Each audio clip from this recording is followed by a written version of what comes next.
Andy, welcome to the podcast. Thanks for coming on. You are coming right from an ifly tunnel coaching session.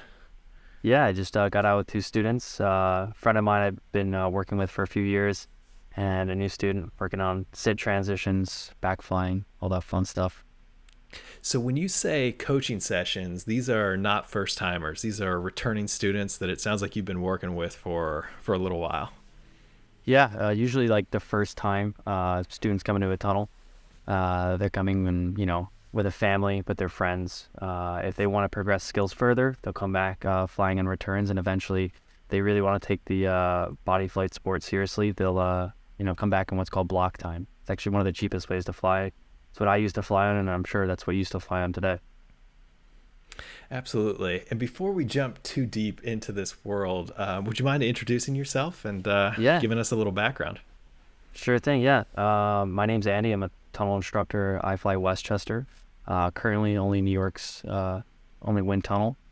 Uh, I've been flying in tunnels for almost 3 years now. I've been instructing for about a year and a half. I actually been flying in tunnels longer than skydiving. I just started my AFF course at the end of 2022. Got the license with a couple hundred hours already in the tunnel, so I really breezed through it. I was in commercial real estate before, and that's actually the reason why I started tunnel flying. We came as like a corporate event, and the job was okay. I made good money, but I I fell in love with the tunnel that day. I got return packs, stuck with a coach, worked my way all the way up to SID flying until I just committed to actually working at the tunnel, because when I was away from the tunnel, I was thinking about it. When I was working, I was thinking about it. So I might as well just completely let it take over.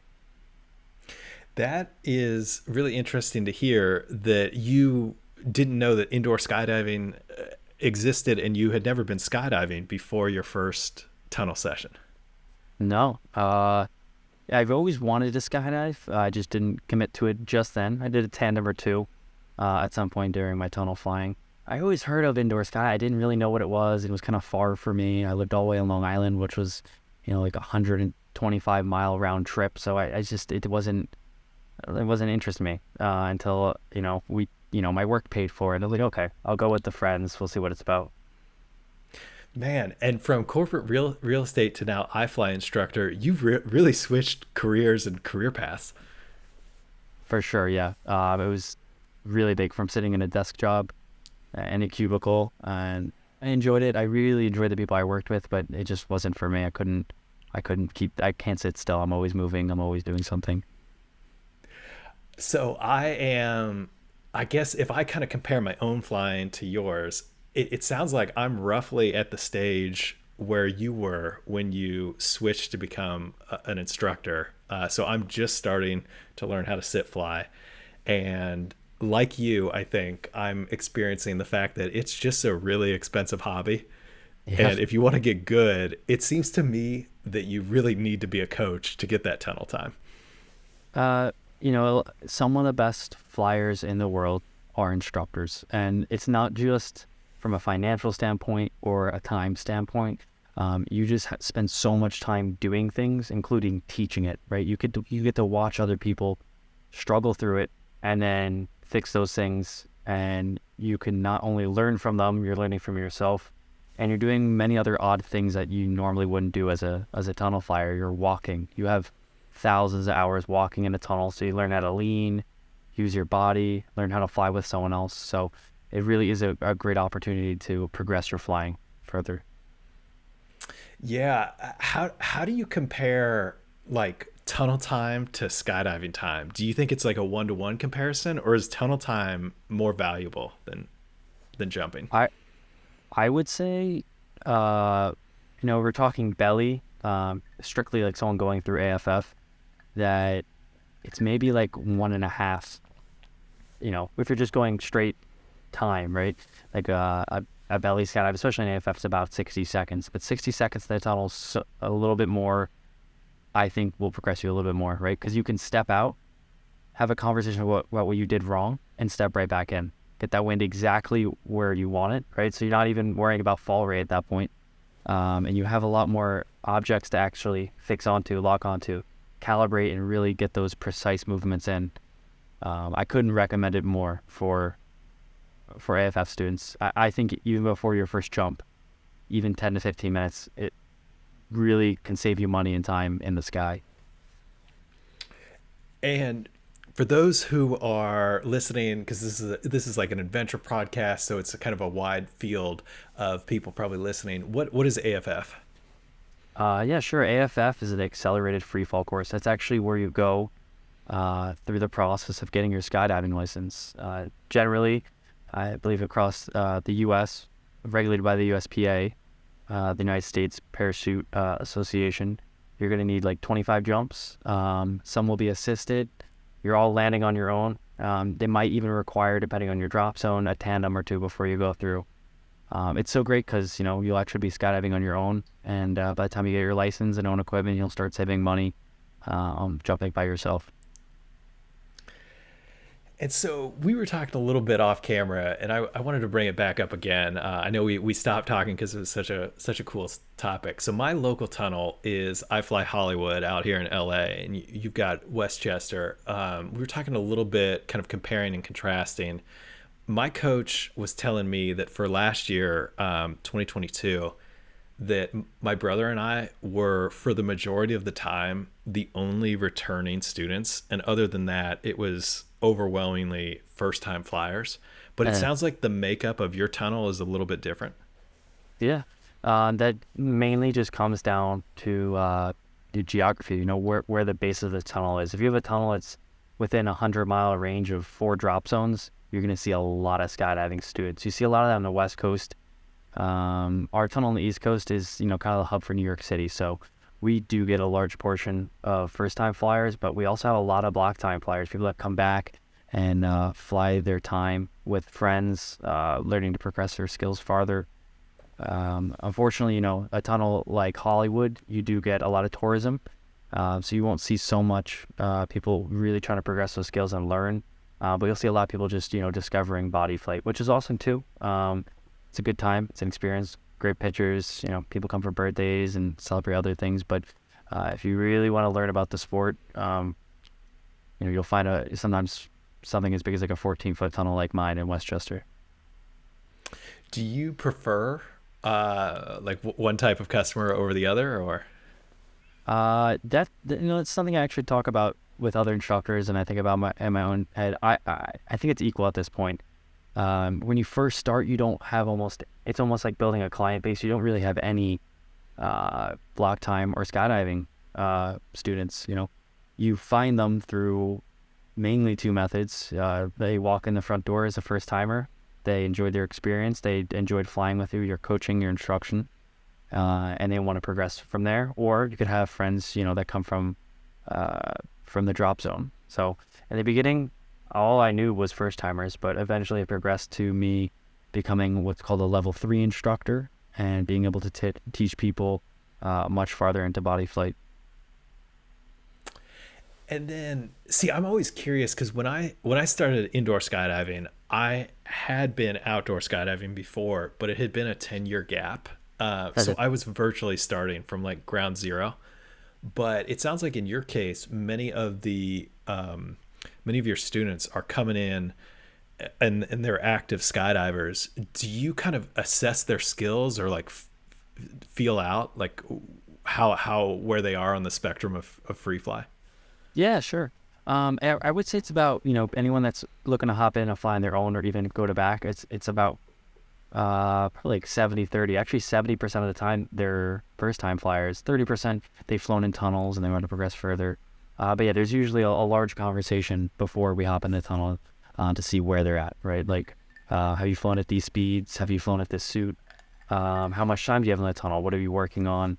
When's the last time you flew, right? You could have 2 hours in the tunnel, but if it was 10 years ago like you, it's more like, we've regressed to almost 10 to 15 minutes. So you have the knowledge, but you just need to relearn the skills again. Yeah, that's interesting, and I always find I'm really interested, and a lot of the people like on my channel watching my YouTube shorts, I think everybody's fascinated just because this is such a unique hobby, and it's really almost like a minute by minute, just the way the tunnel time and the block time works. Do you have a strong opinion on roughly how long it takes a student to learn how to belly fly or how to back fly? How do you think about that progression? Yeah, I have had enough students, and even myself, I can use as a baseline to measure that. I find students learn how to safely, it's not going to be perfect, but how to safely fly on their belly, enter and exit anywhere between 30 and 60 minutes. Um, and that's, a question I get almost daily. How long does it take to learn to fly on your own? And, everyone's different.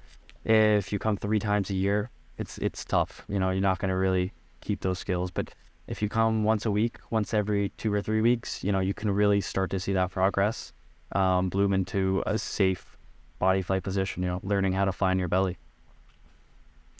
That's one of the things. I think it's both helped and hurt me, just because I'm always jumping with my brother, and I find we typically take 4 to 6 weeks in between every session, and so it's very much like dusting out the cobwebs to try Yeah. to make sure you progress. But it sounds like you've got a lot of students that are coming weekly or bi-weekly. Yeah, the weekly for sure. I sometimes just have, I try and ensure my schedule is like I'm always working Wednesday because I'm going to have these two students on Wednesday. And then I'll have other students just call me and be like, hey, is there some time available? I'd like to work on sit fly, or I'd like to work on learning how to fly back. So I do have a lot of students that really, especially since it's the winter season, people aren't skydiving in the Northeast um, almost at all. People are really trying to progress their tunnel skills, and they'll transfer those skills to the sky. That's what I got a chance to talk to another instructor down in Australia, and he was kind of comparing indoor skydiving in Australia relative to where I am, kind of in Southern California, just because the weather allows you to outdoor skydive all year round. And so there's perhaps a little bit more of a competition where drop zones are competing like 1 to 1 against indoor tunnels, for students. But in where you're at, it seems like it's potentially more of a like a symbiosis where if it's too cold, you could just go indoors and like progress your skill set over the winter. Yeah, I could see it being seasonal. You do find a lot of the time with these more advanced flyers, they're skydivers at heart. The tunnel is secondhand, and I know, especially like tandem instructors or people that have been flying or skydiving for years that don't want anything to do with the tunnel. They're incredible at landing canopies, swooping in. They can identify stuff. They get the gear. They get the lingo. They understand everything. But the tunnel is just not something that interests them. So there's a huge spectrum in what you call the unique sport. It is so niche, and there's so many new things. It's still developing too. I'm sure there's tricks in the tunnel that still haven't been invented yet. Um, it's still changing every day. iFly itself has only been around since '98, and in terms of a business, it's still pretty new. Absolutely. And so when you became a coach and started going down that route professionally, was your first aim to learn sit fly, to learn head down fly, or what was your motivation in terms of like what you wanted to learn? So at that point, I was actually fully signed off on what's called the IBA. That's the International Body Flight Association. It's a new regulatory website or app that helps you log and track your progression. It helps you have an understanding of what skills you can and can't do, what there is to learn in the future. I was already signed off for sit, so although I just was barely sit flying, I had a lot more to work on. Right, lots of variations of sit. Level 3 really starts to open up the tunnel into like what I call 3 dimensions. Because you're now head up. So the ultimate goal is to get signed off on everything. It's a sport, it's a skill set, and I'm still not there. I'm a student too, just like you. I might be instructing, but I still have a few things to learn. And even then, there's still a lot of knowledge even instructing and training other instructors. That's something that I found. I recently got my back fly signed off, but I am by no way what I would call a proficient back flyer. Ahead. So, what is the criteria to get signed off on these things for the IBA versus, maybe what's proficient, I guess? Yeah. Yeah, there's a huge spectrum. And yeah, let's use backfly as an example. for me as an instructor, and I think most instructors would agree, to get a sign off and backfly, you need to be able to enter and exit the wind safely. You're going to want to be able to just sit in the tunnel stable, right? I don't want to see someone drifting around. And then if I give you a few control points, like move forward, backward, up and down, and turn, I want to see you be able to do that and also stop, right? I don't want to just see you head towards your feet and slam into the glass. I want to see you learn how to hit those brakes and give the opposite input. Another thing that people don't think about is flying at different speeds, right? If you're always flying at, 65% maybe or 70% on your back, one day you get 73, you might not know how to come down. So there's a few things, changing the variables of and the conditions of the tunnel, which even includes your suit, a baggy suit versus a tight suit, that shows me that, you have control, you're safe, you have an understanding of how to fly in your back. And that's usually just enough to get a sign off. But that's nowhere near what I would call like a highly proficient back flyer, which could take, back flying maybe takes up to an hour or two for some people to learn. But a proficient back flyer could be in the tens and tens of hours, maybe 50 hours to be a really, really good back flyer. Learn to fly with your eyes closed, your head sideways, no arms, no legs, and many different variations. That's what, excuse me, that's what I noticed is that the sign off, I guess the way I phrase it is always that it means that you can fly that position safely.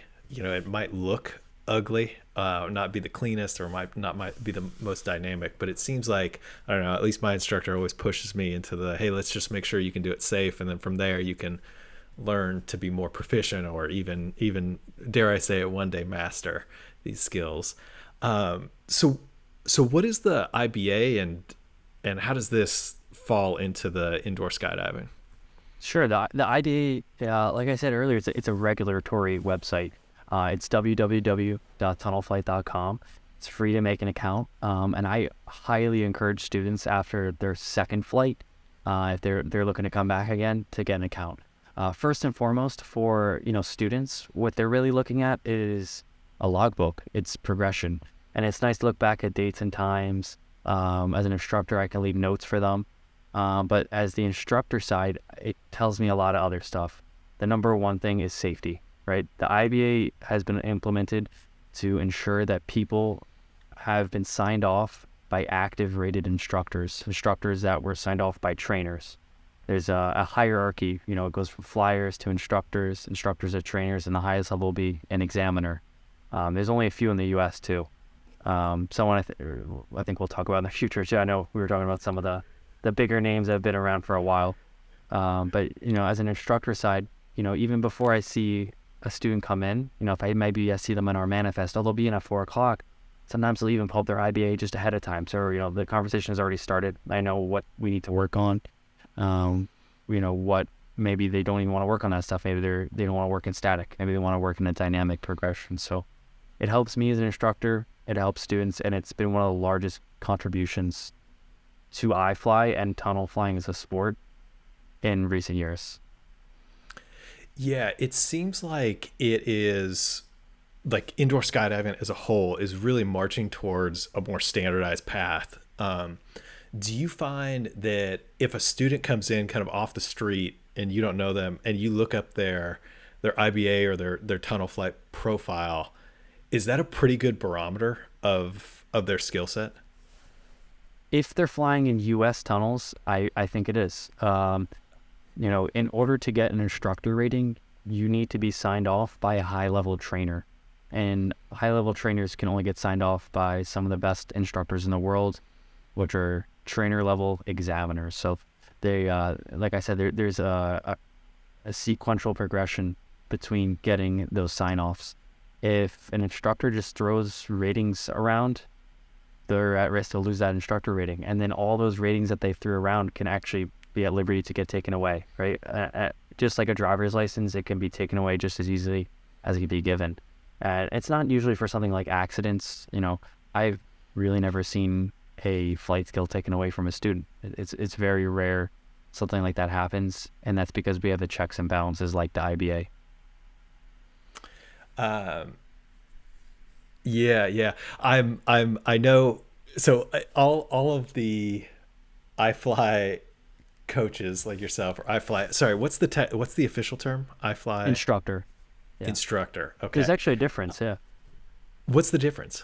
So, and hold that question too. Remember, an Please. instructor is an IBA rated instructor, right? I can take any instructor can take a level one belly flyer into the wind and be able, even with zero experience, and train them all the way up to a signed off flyer. A coach cannot take all first timers in, right? You need an instructor standing by for safety. A coach can teach um, how to do things, but you still need an instructor on standby. And unfortunately, actually, in the U.S., we basically have no more coaching. They Coaches don't really exist, only for people that have their own insurance. So, like the military, we still have military coaches. The military could teach their own, but there's no longer coaches in the wind anymore, at least in the United States. Yeah, okay, I see. That seems to be, and that's a relatively recent transition, right? That is The really recent, yeah. Okay.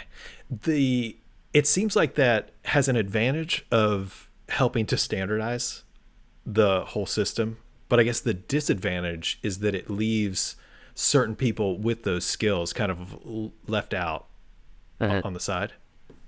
I I never understood the main point of coaches except for the highest levels. I don't. I actually agree with iFly and or IBA's decision. And this is more of an iFly thing to not have coaches and belly back and really even sit, because if you have a great a great instructor, they should be able to teach you almost everything. If someone was properly rated, they should be able to teach you almost everything you would like to learn and all the variations, whether that's in sit fly or head down. When you start to creep into those pro things, it's the world class flying that, not every instructor is world class. Instructors can be safe, instructors can be really good at teaching, but those world class, dynamic flying or belly coaching teams, that is the type of stuff that I think would require a coach. I see. Like highly specialized, highly advanced moves is where they step in and really Yes, shine. exactly. At least, that's my own opinion, that Yeah. maybe an instructor just isn't going to cut it for learning how to do an eight-way dynamic uh, line between eight of the best flyers in the world. What's that instructor going to do? An instructor that maybe has only been flying less time than some of those flyers. So there are some situations where I think it does make sense to actually bring coaches back into the wind. Okay, on that note, I've been reaching out and I'm hoping to still connect with someone, but they're proving elusive. It seems like the most dynamic flyers, or like in terms of flying lines, is it Hurricane Tunnel from this Air Berlin team? Have you seen any of that footage? I think I have. Maybe the Rowan brothers were in there in that video. Is that like 2 minute video with them doing like It just insanely blind dynamic moves where they're like crossing past each other? So if you want to send me a link right now, maybe we could agree on that we're talking about the same video. But yeah, those guys are let's incredible. take a, That's also, I think it's a 20-foot tunnel too in is that Berlin. a big tunnel? Yeah, it's a really big tunnel for, at least by U.S. standards. I know there's, obviously the 32 in Abu Dhabi, but 20s, that's a large tunnel for sure. Let me pull up the link and send it over. We might edit this Yeah. for for brevity here, but I think these guys are doing like super dynamic stuff, and it's interesting to see. Like it seems like the iFlight, or sorry, the instructors are kind of jumping in with them and just kind of really. Like it seems like everybody's learning together or performing together, so it's really cool Yeah. to watch those guys. Yeah, it definitely looks like a 20-foot tunnel. That is enormous. Yeah, so those are called pancakes. What I'm watching here, maybe I don't know if they'll throw a clip into the podcast, but those are, yeah, four-way or two four-way formations with 8 people switching to head down. That's And definitely some top tier flyers right there. It's not many people you see doing that stuff, at least right now. and pancake refers to the actual movement that they're doing, the move. Flipping it, I would believe. Yeah, I believe that's a pancake. I don't even. unfortunately, we don't have enough flyers or even instructors in Westchester that actively do maneuvers like that in the tunnel. Uh, That's that's an interesting point that you bring up. Is that not only do you need to perform some of these moves a really high skill set, but you need enough flyers with a super high skill set as well. Early on near me, because like in LA, you've got kind of the choice to go to Hollywood or Ontario, just because given the traffic, it just kind of doesn't really matter which one you go to, or at least where I'm at. Um, and one of the things when I called and I talked to him, it was interesting. At the time, they didn't even have a coach that could sorry, an instructor that could teach backfly. And so it was really interesting to see that like different tunnels have different proficiencies or different specialties. yeah. In terms of instructors, there are four levels, right? So, your first day as an instructor, right out of your instructor training program, is level one, right? An L1 instructor. They can teach how to belly fly, which is great. The next thing would be level two. So back fly and everything that comes with that, those transitions like half barrel rolls, over the feet transitions, and even walking, your introduction to head up. Uh, Next would be level three. The type of instructor I am. I can teach level three dynamic stuff, static, including head up or sit.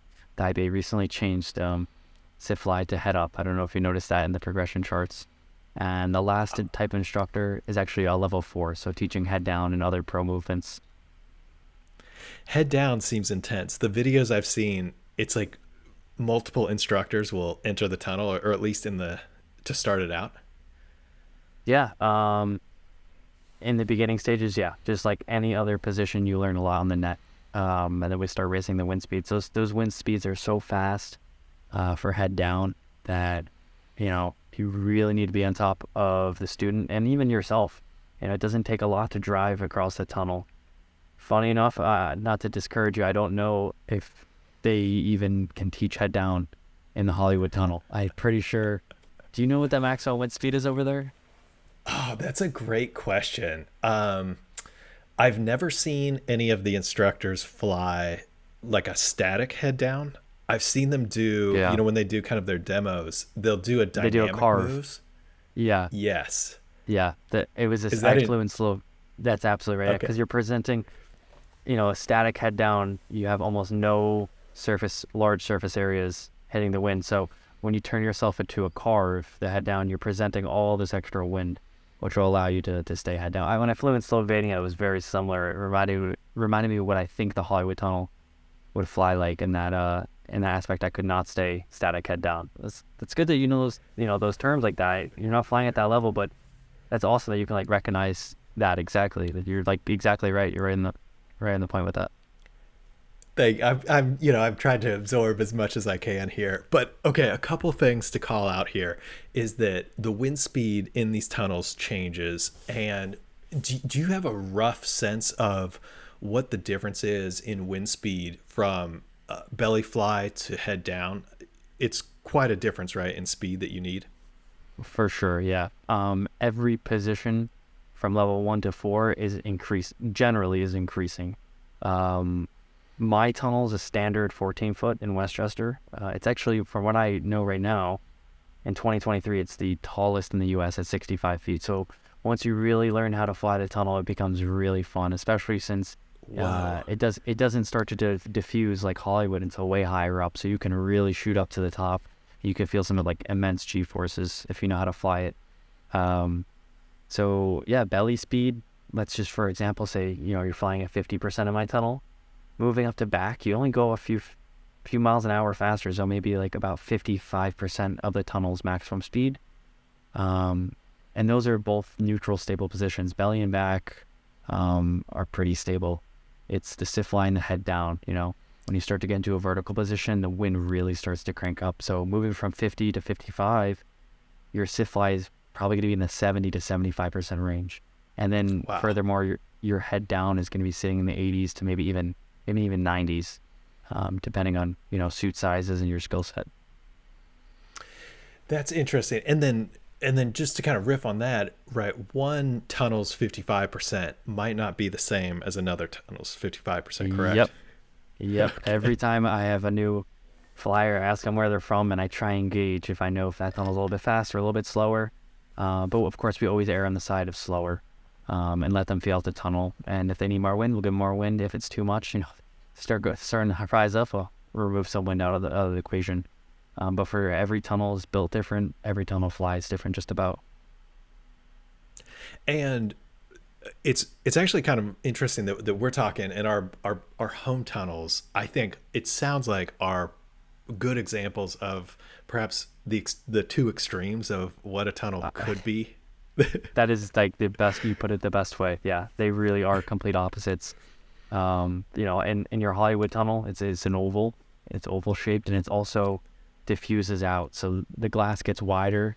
Even at head height, it's probably a foot wider than at your feet. So the wind speed is, exponentially slower as you go up. And then I don't even know if instructors or flyers, for that matter, could even reach the top of your tunnel. I think the wind speed is so slow. On top of on the fact that you have half the fans as me. You guys have two fans in the Hollywood tunnel, from the best of my knowledge, and we have quad fans. So the wind speeds, really, you start to learn how to find those higher speeds in a 14-foot tunnel like a Westchester. Well, and to me, 14 foot sounds absolutely massive. I mean, I Yeah. think I don't know the actual diameter, but I will say when my brother and I are flying together and we're holding on, our knees or legs will scrape the outside of the glass unless we fly in a real crunched way. So it gives you Yeah. an idea of how narrow it is, relatively speaking. I have the indoor skydiving source pulled up in front of me. We Perfect. can look up how big your tunnel is. I'm gonna guess it's between 10 to 12 feet. But let's see right Sure. now. Well, I guess it varies too, right? Depending Yeah. on if you're talking base or height. Yeah. Uh, let's see here. So, so now, as you're looking that up, is at this point is a 14 foot like cylinder kind of the standard for this generation of tunnels? What would be considered a modern tunnel? Sure. Yeah. Not the Westchester, the ifly tunnels in the U.S. And I believe actually worldwide are built by the parent company, the original company, Skyventure. Currently, they're working, I think, in generation 8 and 9 tunnels. And there's really only two sizes. And the two sizes are actually coming up to my area right now. So we'll be having an Edison, New Jersey tunnel. That's a 12-footer, not too dissimilar from Hollywood. And the new Long Island City, Queens one, which is going to be the new, like, almost Manhattan tunnel, is a standard, what I would call standard 14-foot tunnel. So those 2 feet definitely make a difference, not only in size, but for sure the way the tunnel flies. I think all the 14-footers are parallel wall to wall, all the way up to where it diffuses by the fiberglass. But the 12-foot tunnels already have that, what you described as funnel shape. So as soon as you leave the net, the airspeed's starting to slow down, which has benefits and negative aspects to it as well. Oh, that's interesting. Okay, I assumed that both 12 and 14 were cylinders, but that's not the case. So the 14-foot, the glass is a cylinder. At the top of the Mm-hmm. glass, then it starts diffusing up just like the Hollywood 12-footer tunnel. Gotcha. But the the Hollywood tunnel, there is really no part that is vertical to the best of my knowledge. Those 12-footers are already getting wide, so it's already starting to lose that airspeed. What's driving kind of these? It seems like relatively minute variations from like one generation to the other. Are they going for like more efficiency, or do you know what they're going for? For sure, efficiency, right? We want to get rid of parasitic drag. You want to get rid of like resonance. There's a lot of things you got to be careful with building a tunnel. I don't build tunnels. I don't know enough about them. I really love the understanding the engineering behind them, so I try to learn as much as I can. Whether that's doing inspections of the tunnel, normal routine maintenance, which is every day. But I probably the main differentiation between tunnels is the 14-footers are higher capacity tunnels. Not only can you fit more people in them, but there's more things that can be taught and learned in them. And the 12-footers are more for belly flyers and for less capacity. So they both have reasons for each of them. Yeah, that's interesting. But now, I guess you can learn the move, like on in any type of tunnel, you could learn most of the moves, if not all of the body positions. Just about. It's really mainly a power restriction, especially when it comes to static, because static, you don't have to move around too much. I'm sure maybe Hollywood would be much more difficult, almost impossible to at least learn some of the more pro flying or level four like dynamic transitions. Um, I know that at Hollywood, my instructor was telling me that I range from 75 to 85% up from belly fly to sit fly. Is Belly the fly to sit fly. That sounds about right. a Yeah. okay? Um, yeah. And by the way, looking here on tunnel indoor skydiving source.com, and yeah, you guys are a 10 footer. So yeah, it has its benefits because you're really learning to fly in the proximity of someone else. You're learning how to avoid burbles and stuff like that. But yeah, 75, 85%. I would say your 85% in your tunnel is probably more like 75 in ours. Probably about Sure. 10% slower. Okay, so kind of a powered down, or just doesn't have quite that top end. Yeah. That's I will say that has been a benefit or a perceived benefit of mine is flying together in that tunnel with my brother. Is that you really? It's just out of necessity. You just have to be really aware of where everybody's flying and kind of on the moves or on it. Exactly. Yeah. It will. There's two large benefits to your tunnel. Although I was kind of raggy on it earlier for being tiny and underpowered. It's really awesome at one teaching you how to fly with someone else because you don't have anywhere else to go. You can't. You don't have all that leeway, right? And the second thing is, at least in the beginning, learning how to fly, it's so difficult to get yourself at a higher altitude to get higher off the net that you never really have to stress about flying too far away or slamming hard down to the net. Although that will hurt you in the future, trying to learn in a 14-foot tunnel where the airspeed is consistent all the way up. That it was actually scary moving over to the Oceanside Tunnel where you just have that constant power, right? And I'm so used to as I go higher, I have to consciously really spread myself out and catch more air to continue Yeah. to even maintain altitude. And at Oceanside, I was just going up and up and up, and it was almost a little bit of a runaway. Did Yeah. did the instructor tell you the difference before you hopped in? Um, it was a pretty casual conversation beforehand, so we pretty much learned it was a trial by fire situation. Yeah. Oceanside is I've since learned one of the franchise tunnels, and I get the vibe that it's just not as I get the vibe that there's just more freedom. Maybe is the way to say that. Yeah. Yeah. It is a little bit different. It is one of the few, if maybe not the only, iFly franchise tunnels in the United States. Oh, So they interesting. don't have to adhere to all the corporate regulations and rules. And there's benefits, there's negatives to that. It's not as easy to transfer students or instructors. There's great things for it, and there's negatives to it. You really have to fly both tunnels and have an understanding of what is and isn't allowed in both tunnels. Um, you know, Are it, are all indoor skydive tunnels in the U.S. iFly facilities? nearly. That's actually a really good question. I would say in the vicinity of 90%. Mm, We've had most that tried or were opened all died at some point. So um, the ones I know offhand are Sky Venture in Nashua, which I've flown. That is actually technically still owned by iFly, or the other way around because it is under the parent company. But then you have other ones, non-recirculating tunnels, a lot of them, like Paris, which is, the fans over top and it sucks the air through. It's really, it's smooth, it's laminar. I haven't flown in it, but it's louder and it's not very powerful from what I've been told. So you have some drop zones, but then you have a tunnel.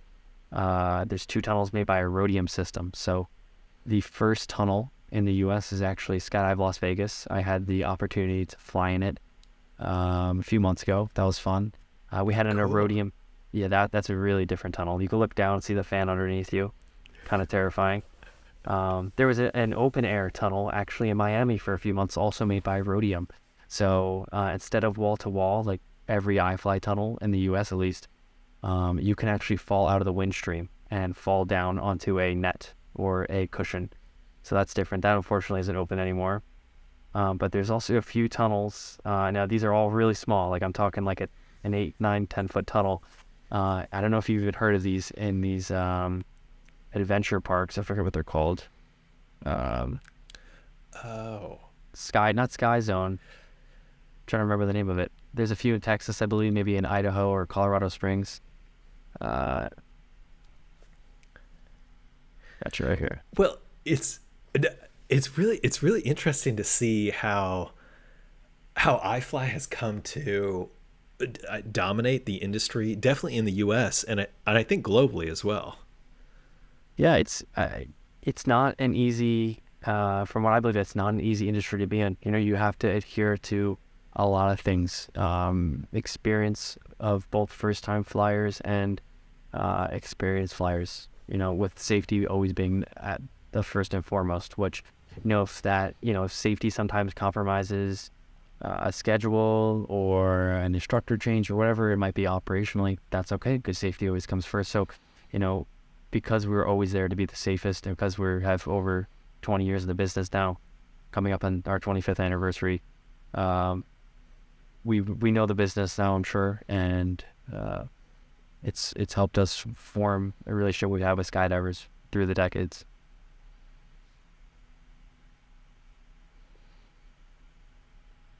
Yeah, absolutely. How was flying in the first tunnel, in the Las Vegas tunnel? That's really different. So it's not very powerful. I actually think Hollywood might be a little bit more powerful, if you could believe that. um, Okay, okay, I that's flew. good to hear.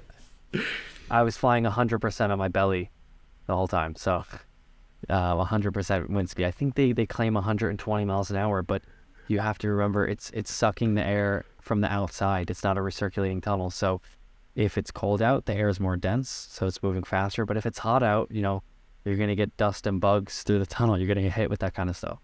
So um, you could also fall off that tunnel. You could fall off the wind stream onto the cushions on the side. Wow, that's got to be a wild experience. And 120 miles an hour is roughly terminal velocity on your belly when you're outside in that ballpark, right? Where like head down is something closer to, I've heard like 200 or so, 200 miles an hour. Coming up on that for sure, yeah. Anywhere between like 150 And so, to 200. yeah, and I think that's what makes it interesting, right? Is that it's really counterintuitive because you would think, hey, it's just one speed, but if the air is blowing at 120 and you try to do a head down um, form, you're going to fall down at 40 miles an hour. And so it's a really it's interesting. It's always interesting to me that you need to change the air or the air speed that significant to hold you up. Exactly.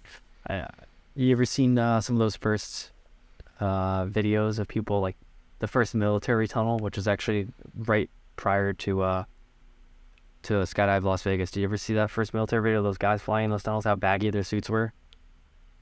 Oh no, is that and they needed an extra baggy suit to catch the air? Yeah, they're just the tunnels. Even in Las Vegas, the suits are a little bit baggier. They have vents in them underneath your arms to inflate with air to get even more surface area. But yeah, the wind speed is a huge difference. Even in the winter, flying in a cold tunnel or cold recirculating tunnel in the morning, you can feel how much faster that wind is. You could hear it, everything. It really is a large difference.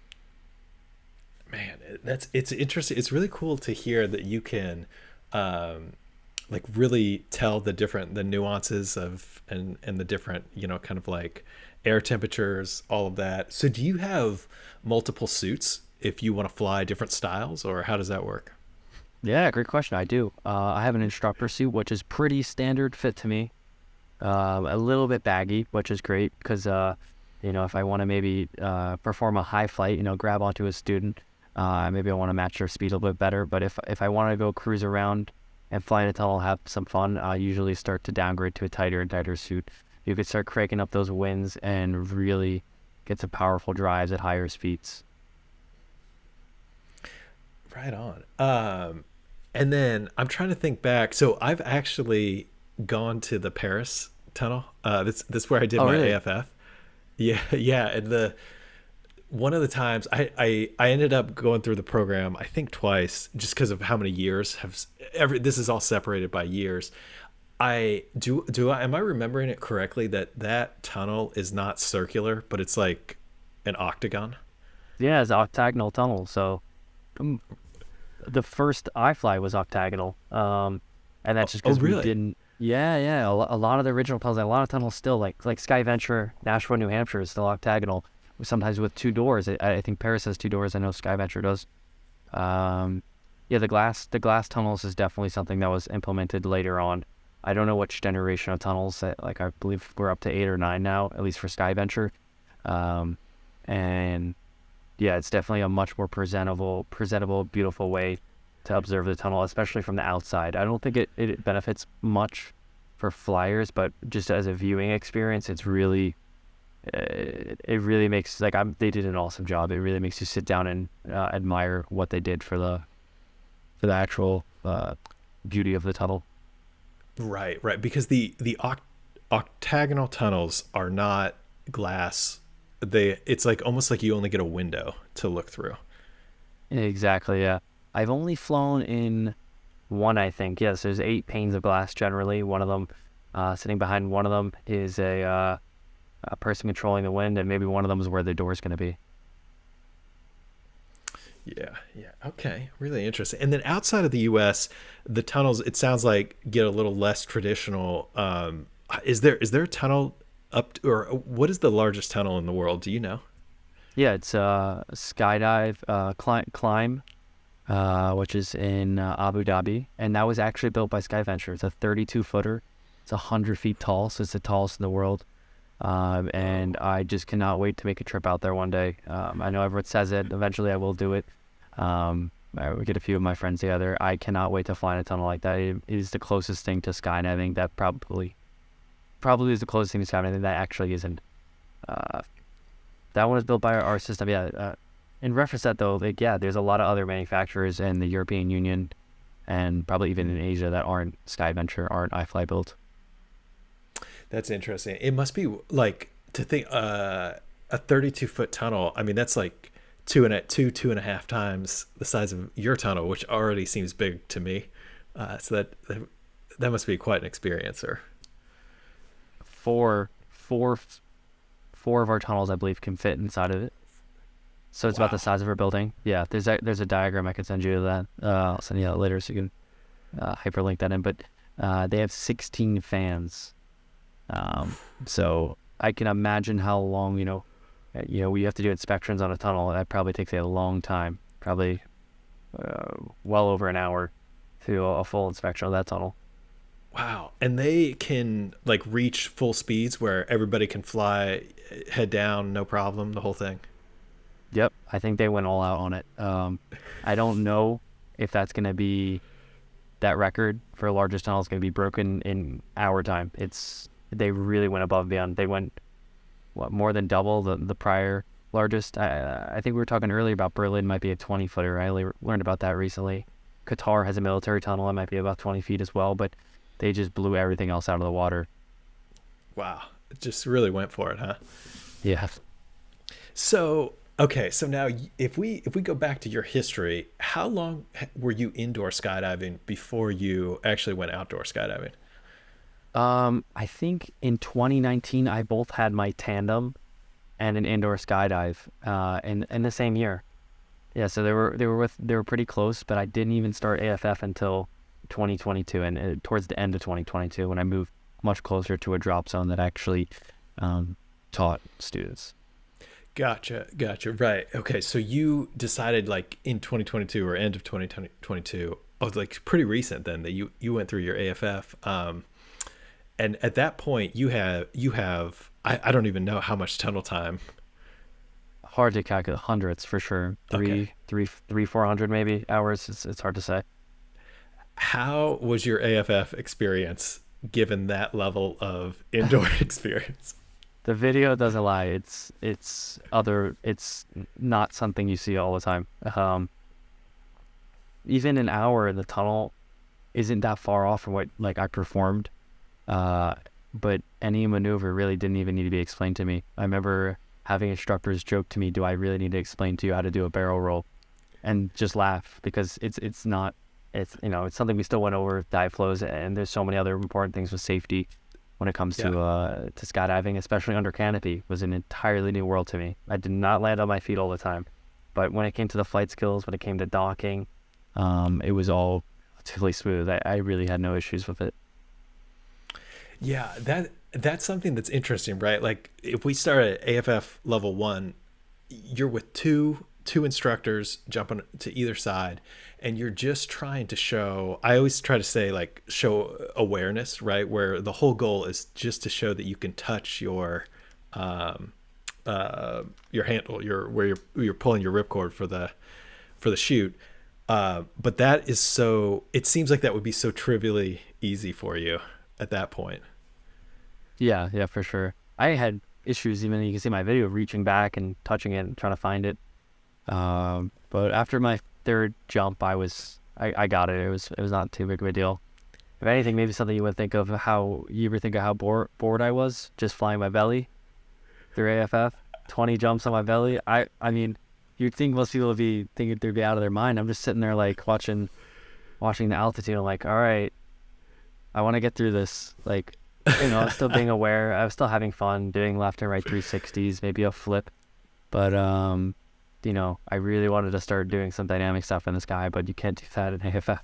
But since being licensed later last year, yeah, I'm ready to start So getting into sport rigs. was there yeah, was there any conversation about, hey, we need to skip a few levels or accelerate you through the program? Yeah. So you know, definitely if you are an instructor, if you even fly in tunnels, you have any experience, if you're going to AFF, tell your instructor, because they're going to treat you as they should, like you have no experience.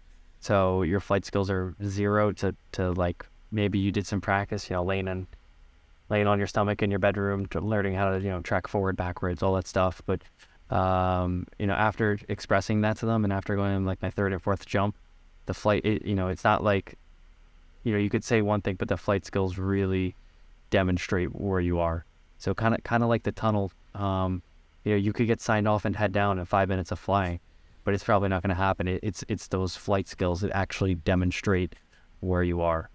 I even get often asked that, how much of tunnel time gets counted towards skydiving, and technically no minutes do.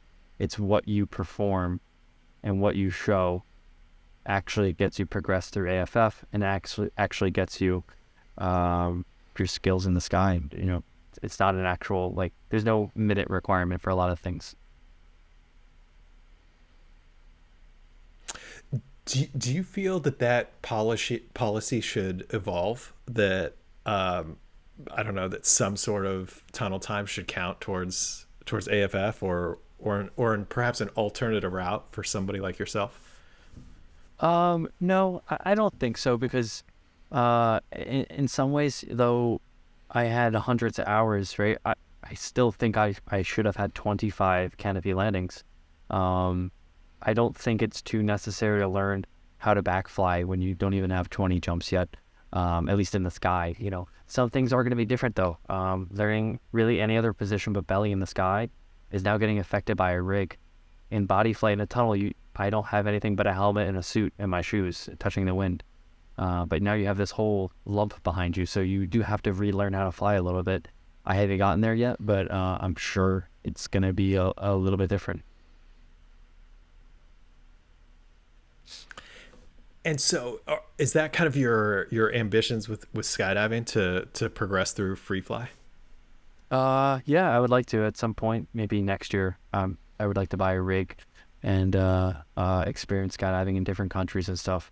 It's not something that I'm totally in love with yet. The tunnels where my heart is, like that's where I enjoy being, learning new stuff. And really, it's a timing thing for me. I like flying for 15, 20, 30 minutes at a time. Like, I can do that. It is possible.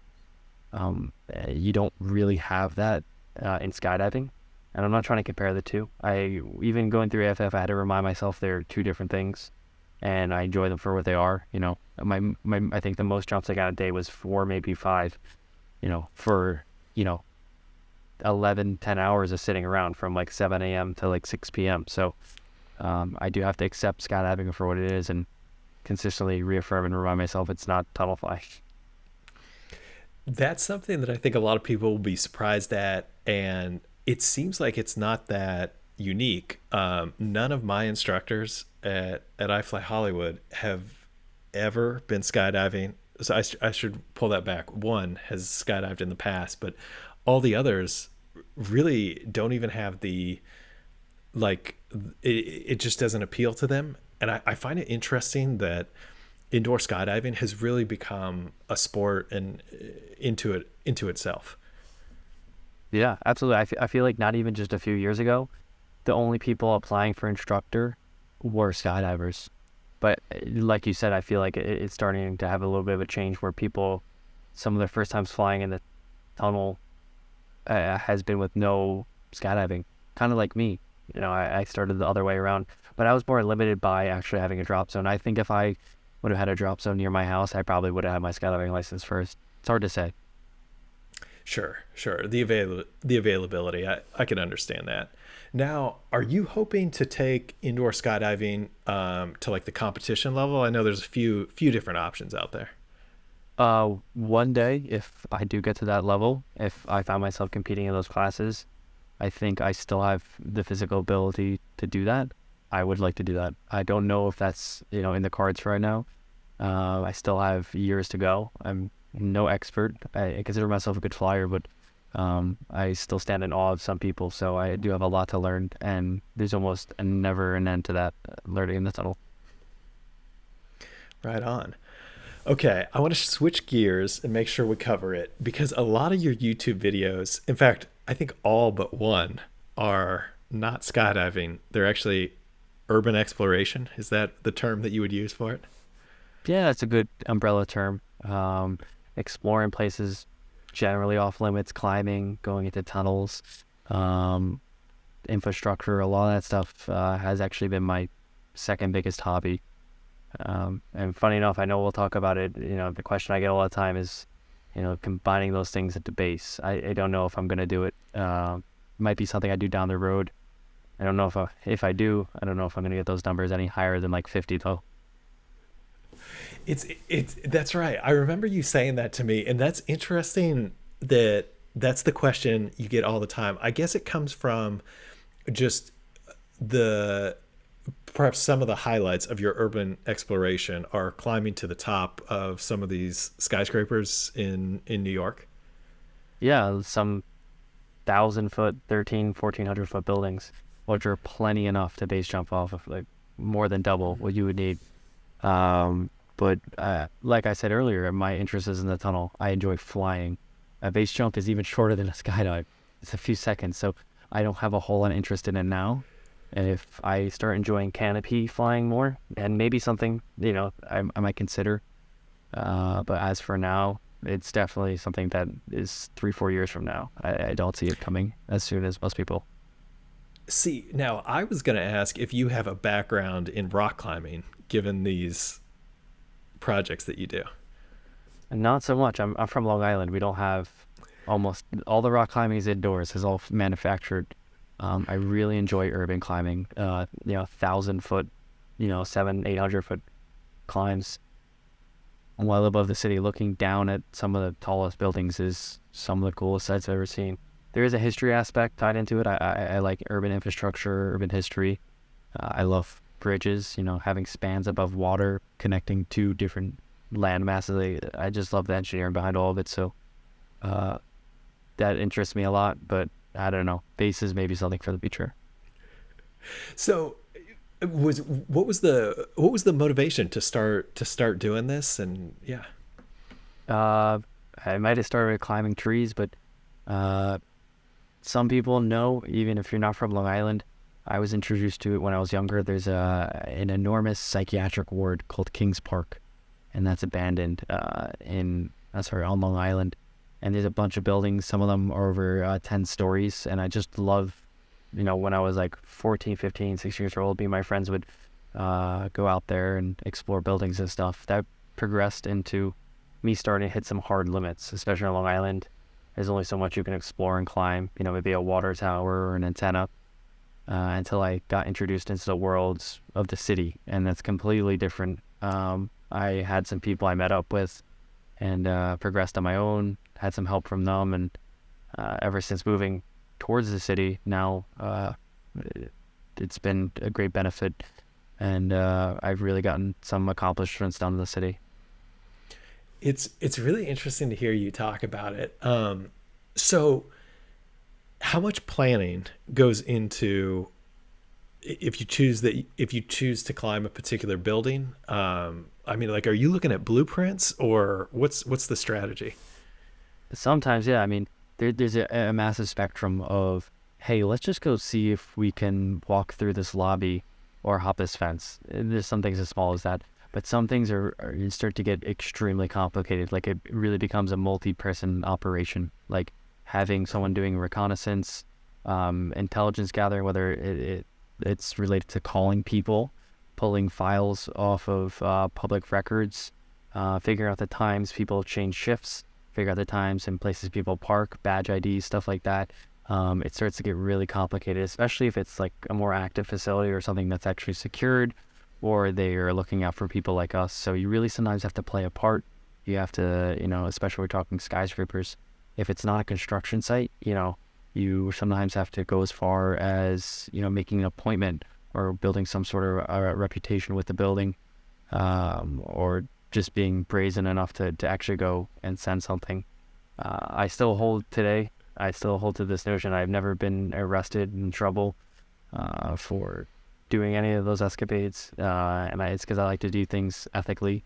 As I say, I like to be smart about being dumb. So, risk mitigation, right? I do as much as I can to make sure to stay out of trouble for those things and to stay safe. That was going to be my question. Yeah, are you concerned at all that um, that what you're doing is off limits or outside of the boundaries, or do you have approval sometimes from the buildings or the construction site to do this? Most of it is gray area, right? So it's never really black and white. We really try and Okay. get away with as much, you give us an inch, we're going to take as much as we can. Sometimes, I get behind the scenes access. I can pay for access. If it's maybe a residential building, you could pose as a potential buyer. And after an appointment or meeting, you can kind of sneak off and do what you can. So technically you weren't trespassing, right? You were allowed access to the building. There's records of it. So, things can get missed, thrown out of court. I've never even gotten to that far, but some things are just as simple as a door was left unlocked, a hallway was left open, and we went up some stairs. There's some people that take this sport, if you want to call it the hobby of urban exploration, rooftopping, they take it down some criminal ways, like, damaging doors and locks. It's not something me and um, I have a few crews of people that I go with. It's not something we've partaken. That's felony action. It's not necessary most of the time anyways. You'd be surprised of what a little bit of talking and some luck can get you get into. Myself and some friends have climbed the tallest buildings in the United States, the thinnest. Every single bridge in Manhattan has been climbed by me or my friends. It's definitely possible if you're just persistent and you love it as much as I love the tunnel, or much of whatever hobby it is you love, you can get most of it done in a safe way.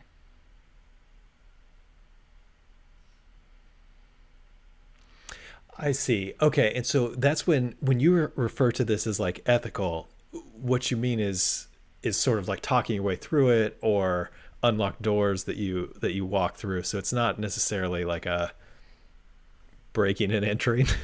No, I don't commit to that, so it's not a big issue. A lot of the cases that you could really only get us on trespass. Maybe we walked into a building without permission, but the building didn't have any signs. So again, it can be very admissible. Um, like I said prior, just some talking and knowing a building well enough and having the experience in the past, you can get a lot farther than most people believe. It's really incredible and actually sometimes a little bit scary, how minimal security is and what should be one of the most protected cities in the world. That's really interesting. So do you have like a list of buildings that you want to go to see, to climb? There's some things that are just beyond off limits. There's a few buildings in the city that if you just risk even getting caught up there, uh, you know it's nearly guaranteed you're gonna go away. So there's some things that are just black and white off limits. Some things I looked up at when I was a kid, and I've done them, and that's a great accomplishment. And some things are planned far in the future. You know, a lot of it occurs with construction sites. You find a lot of people climbing them, especially people that aren't even too skilled in the sport because minimal security. You know, there's no wired cameras, there's few lights, there's no working elevators even. So a lot of these, 1,000-foot buildings, we're spending over an hour to walk up every single step and walk down every single step. And if that's what it takes, then that's what me and a lot of people are willing to do.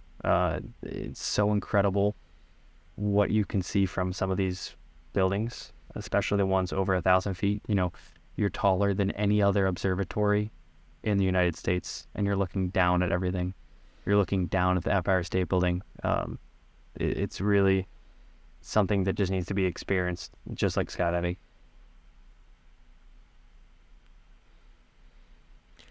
That's such like that must be such an incredible perspective to see the city from. Yeah, buildings that are over 1,000 feet, looking down on them is something that also, just like the tunnel, changed my life. Wow. Okay. I've done a lot of outdoor rock climbing, and it can get height, but I just think in your case it's really interesting because it changes it around, changes the dynamic a little bit in the fact that you're in an urban environment as opposed to an outdoor But environment. And then how much do you have to bring climbing gear, protective gear for some of these climbs? again, with it a lot being like very gray area, and you know, we're not protected under OSHA. We're not there. Most of the time, not being regulated. Most people that do this do not climb. I have never used equipment. Everything is free climb. So whether that's a crane, whether that's outside of a building, it's always free climbed. Really, the only way to do it for the most part. Now, does that mean that the moves and the difficulty of the climbing that is done is relatively minor, that you feel confident you can do it without ropes or without, kind of the gear? For the most part, yeah. Everyone has their own limitations. I've never pushed myself in limitations, and that actually includes tunnel flying. I've never been seriously injured in a tunnel. If you try, pushing yourself farther than you have been before, and especially at a farther degree than just a few percent, let's say, you could find yourself getting really injured. In the case of climbing buildings, there's no injury is not a factor. It's just a mortal cause. Like, there's really no room for error when it comes to climbing cranes and climbing buildings. Do they always have like a ladder on the outside or some sort of, I don't know, feature that lends itself? Most of the time, it's staircases to the roof to ladders, Okay. and ladders to maybe sometimes free climbing a crane. Not a lot of cranes have walkways. So a lot of the ones in Manhattan are also vertical. How much wind sway do you get when you're at the top of some of these How much what? cranes? Like, do you feel the wind Oh, pushing you for sure. around? Yeah, I've been on cranes that are unlocked. I've had cranes spinning freely while climbing them. But yeah, Really? Man, okay. Wow, that's a fascinating. And now you don't just it's not just kind of climbing tall buildings, right? It's exploring different tunnels or different subway systems underneath the yeah, city. transit, steam. I like following district steam lines that connect a lot of buildings and stuff. That stuff really interests me. Anything really in the third dimension. So if it's above or below the city, it's very interesting to me. Um, and then that includes the history, the architecture, and the engineering behind how they built it. Especially some of the stuff's like from 200 years ago. It could be mind blowing to be like, these bricks were laid in what year? Like it's really can be incredible. And then you got a million of them in a row, a couple miles long. It's so different. It's really a different world. It's like escapism to a different world. You are disconnected from every person you know.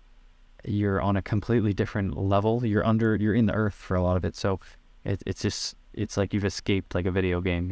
It's really, again, indescribable, just like being way, way above Manhattan. Man, Really cool. Really cool. Well, Andy, you are a true explorer, thrill seeker, in all the senses of the word. And I also like that you just were going down a path and saw that you were interested in something else and chose to change it up. But I wanted to thank you so much for coming on the podcast, and it's been a real pleasure speaking with you. Yeah, absolutely, Eric. Thank you for having me. Hope maybe one day we'll fly the tunnel together.